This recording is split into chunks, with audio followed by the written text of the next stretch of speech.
અમદાવાદ શેલા society association દ્વારા પહેલગામ આતંકી હુમલાના વિરોધમાં વેપારી એસોસિએશન સહિત કેન્ડલ માર્ચ મૌન રેલીમાં જોડાયા.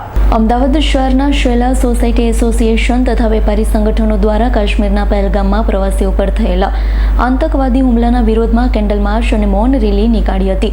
વિવિધ સોસાયટી અન્ય સંગઠનો દ્વારા વિરોધ પ્રદર્શન સાથે હુમલામાં મૃત્યુ પામેલા શહીદોને શ્રદ્ધાંજલિ અપાઈ રહી છે. ઘણી જગ્યાએ કેન્ડલ માર્ચ તેમજ વેપારીઓ દ્વારા વેપાર ધંધા રોજગાર બંધ કરી રેલી યોજાઈ રહી છે.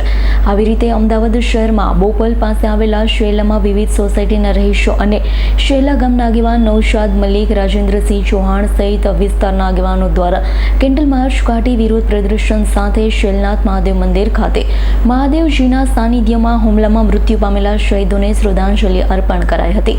શાંતિમય કેન્ડલ માર્ચમાં ખૂબ જ મોટી સંખ્યામાં વડીલ, મહિલાઓ, બાળકો કેન્ડલ માર્ચ અને મૌન રેલીમાં જોડાયા હતા. સરકારને અપીલ કરી હતી કે દોષિતોને કડક સજા ફટકારી દાખલો બેસાડવામાં આવે, જેથી બીજી વાર આવી ઘટના બને નહીં. મારું નામ સોનલ પટેલ છે અને હું એક એવી દરખાસ્ત કરવા માંગુ છું સમગ્ર ભારતના માણસોને કે આપણે જ્ઞાતિવાળામાંથી બહાર આવી અને એક હિન્દુ તરીકે આગળ આવીએ, જેથી આ લોકોએ જે હિન્દુ પૂછીને માર્યું છે ને એવું ન બને. અને સરકારને હું એ દરખાસ્ત કરું છું કે એવો દાખલો બેસાડો આ વખતે કે ભવિષ્યમાં કોઈ દિવસ ક્યારેય આવું ન થાય. સંજીવ રાજપૂતનો રિપોર્ટ, આજ9 ન્યૂઝ, અમદાવાદ.